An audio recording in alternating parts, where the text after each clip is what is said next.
Why would you do it? That's what I'm gonna pay. They're like, okay.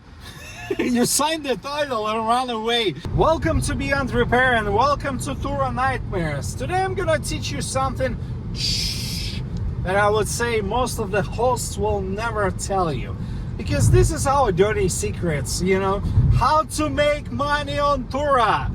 Well, let's roll. This cover is not a clickbait and this video is not a clickbait. You can actually make about 10,000 bucks per car on Turo if you do it the right way. And this video will guide you step by step the things that you have to pay attention to make sure that you buying the right deal, that you get in the car that will be worth being rented. And you know what?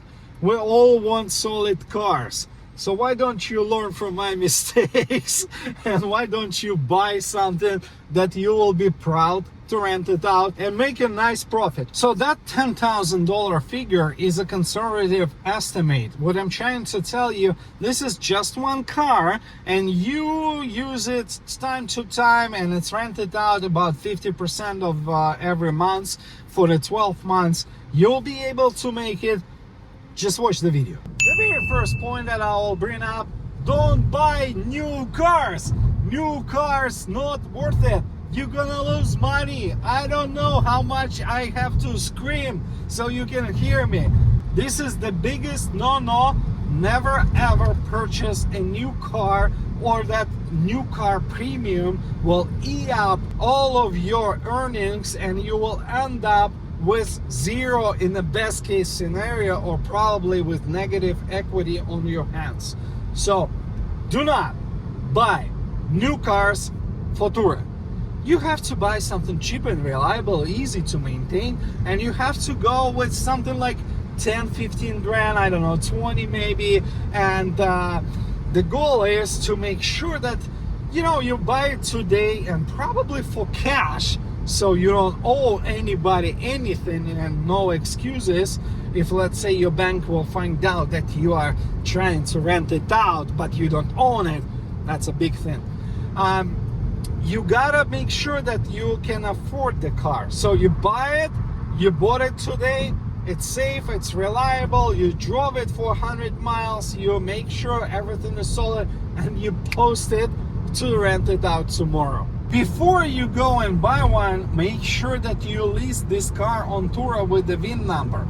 I'll explain you why. There are a number of reasons, like for example, if the car is commercial, they might not let you rent it out, they might not let you to list it on Turo, and you will end up with a pickup truck that you don't need, right?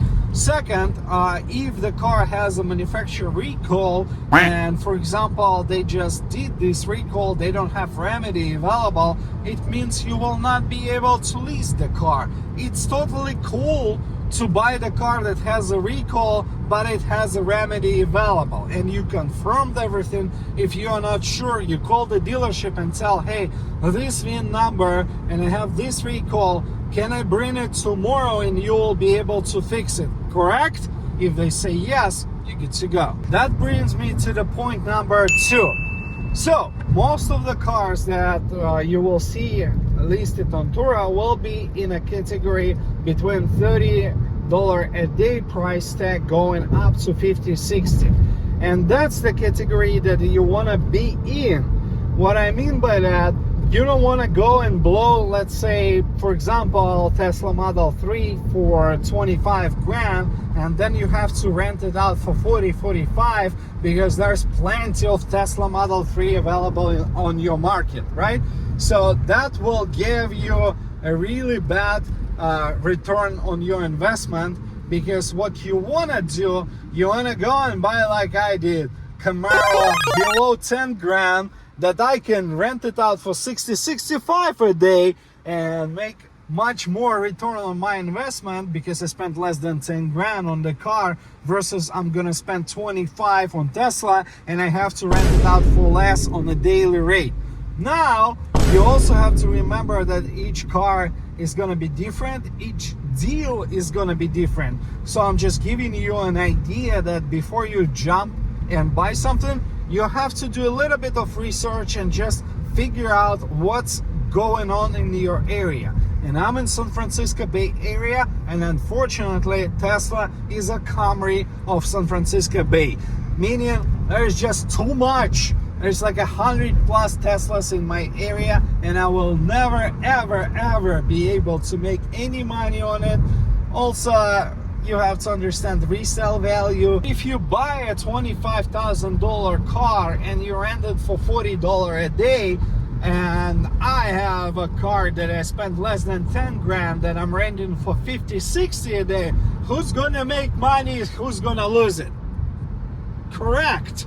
That's something that you have to keep in mind. And let's talk about point number 3. You have to understand maintenance. You have to understand how much is it gonna be for basics. Let's say tire change, oil change, all that good stuff. Some of the cars will take 8 liters of oil, and some of the cars will take 4. What's your oil change? Is it 50, 60 bucks, or it's 150, right? So that will give you basics like tires, oil, basic maintenance. Put it together and understand what it's gonna cost you to run this car per mile, because you have to learn terms like cost per mile. And if you understand them, you will see, hey, this is what it's gonna cost me, this is how much depreciation I'm gonna have on the car, and this is what I'm gonna be making out of it. Because if you don't know, you probably can do that all that work for absolutely nothing. Because there's absolutely no way that you can rent something out with a dash light or something like that, especially when it comes to the brand new vehicle that you just purchased and it's gonna be very first few trips. Because remember, people will see those reviews, and even if you fix stuff later on, they will still see those negative reviews, and they will still think they found something wrong with the car, even if it's just perfect. You know, don't make that mistake. Just simply don't. Make sure that the dealer fixed everything in terms of the broken windshields, dry-rotted tires, bolt brakes, all that good stuff. If you want to learn how to buy a car from a dealership or private market, I also did a video where I went through 5 tips how to not get screwed. So I'll post the link down below. Make sure to watch it later on. And now let's go to the next step. Number 4, what is a good deal? Well, let me explain. This is the rule that you have to double check and triple check, just simply because if you see the number, it doesn't mean this is your total number. So you can go and buy a vehicle for, let's say, 10,000 bucks, right? And once upon a time, I was in a similar situation. I was buying from a bigger dealership, Ford Mustang convertible V6, and I went there and I overpaid. So I paid a little bit more than I would like, but I'm gonna tell you that some of the dealers, like the bigger dealer groups, they will follow the law. And for example, in California, we have a law that dealers are required to pass safety inspection, meaning their shop has to sign off the car and say, hey, it's safe to drive. You're gonna have working headlights, working tail lights, you won't have broken windshield, you're not gonna have bolt tires, you're not gonna have bolt brakes, at least on paper. So you kind of have to expect that from bigger dealers. But bigger dealers always charge more money. Correct, absolutely true. But bigger dealers get trade-ins. What it means, they get the car as a trade-in, pay close to nothing for it, and they will be able to give you a deal if you just ask nicely. Or if you're gonna see some information and figure out, hey, it's been on the lot for 60 days. Remember, 60 is a golden number. As soon as it hits 60, you can lowball the heck out of them, because after 2 months on the lot, it's not their money. They pay interest, similar to what you do with monthly payments for your mortgage, for your car, for whatever. So every single month, that specific unit, that specific car costs them something. Meaning if they hit 60, now it's your golden opportunity. And going back, well, if you buy this car for, let's say, 10,000 and retail is somewhat around 12, 13, and you're like, yeah, I just scored a good deal, just needs a windshield, new set of tires, new brakes, new this, new that, and at the end you 13-14 grand, but you spend your time fixing that stuff. Is it really worth it? 5. Well, there are some platforms where you can search for cars like Facebook Marketplace, Craigslist, AutoTrader. The last one, AutoTrader, you're gonna use only if you're gonna be negotiating with Tura about the total loss or with your insurance, whatever the case is. And that's when you bring AutoTrader the highest price, because the most stupid deals will be on AutoTrader, overpriced, over the roof. Edmunds, AutoTrader, those platforms are great if you need to negotiate the specific vehicle value at the high, meaning you get maximum payout from totaled car. But how do you search for good deals? Well, I recently figured out that you can use CarGurus, and this video is not sponsored by CarGurus. And CarGurus, if you're watching, hey, you owe me one. Because dealers absolutely hate CarGurus. CarGurus is trying to do that magic with this arrow and say, hey, good deal, bad deal, you know, and dealers try to get to the good deal, you know.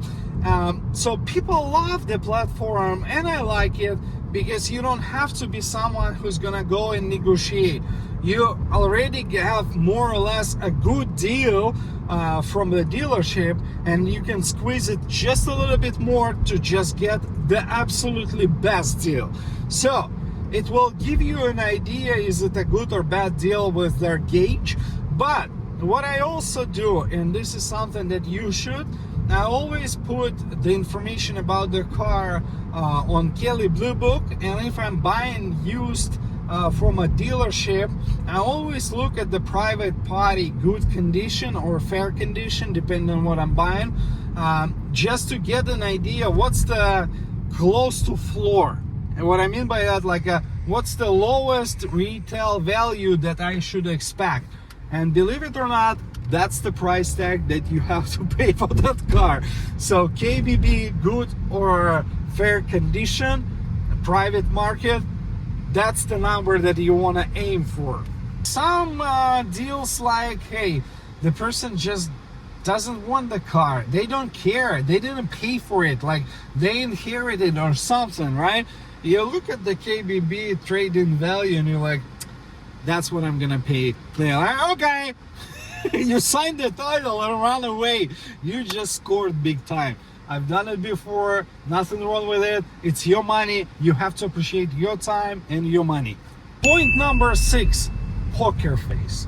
What I mean by that, I don't care if this is your dream come true car. Like, I don't care how long you were sweating in terms of getting this specific vehicle.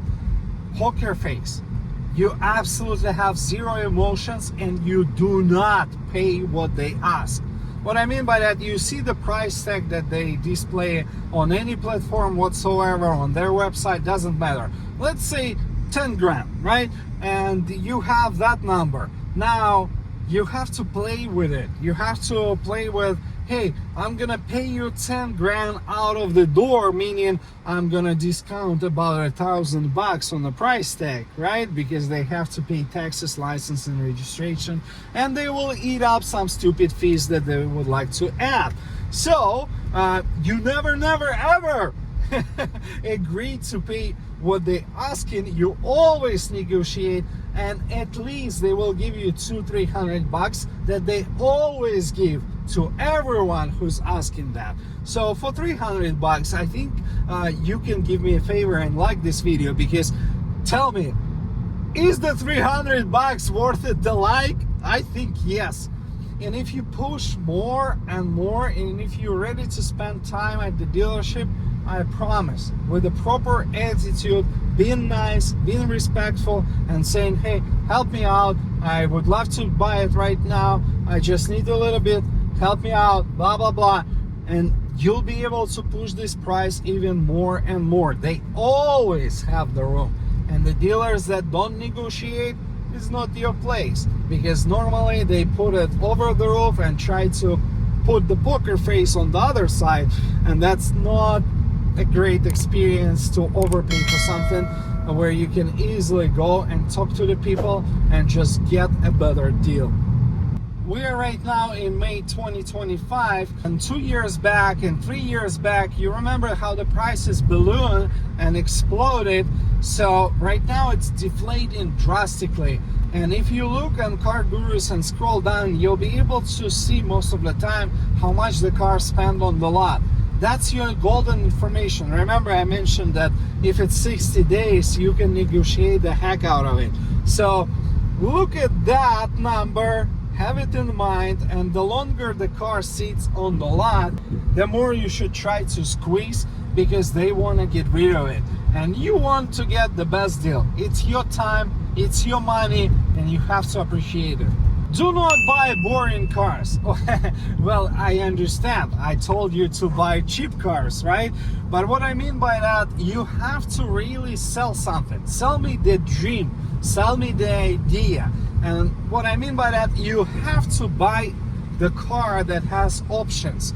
So the similar cars can be with a cloth interior and fake leather. The fake leather looks much better, and people most likely will go for nicer interior.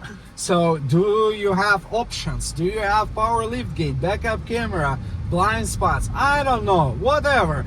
This will help you to build your listing and put more information so the people will see it, and it's gonna be like much better idea to rent your car rather than the one that costs less, you know, rather than the one that has less options. And it's not only about tour rentals, it's more about, hey, you will be driving this car time to time. Is it much nicer to be inside? Of course. And if you like it, what are the chances that somebody else will like it as well, right? So it has to be nicer, and you always aim for better trim and package, so you get a better resale value, you get more options, and you have something to sell as a dream.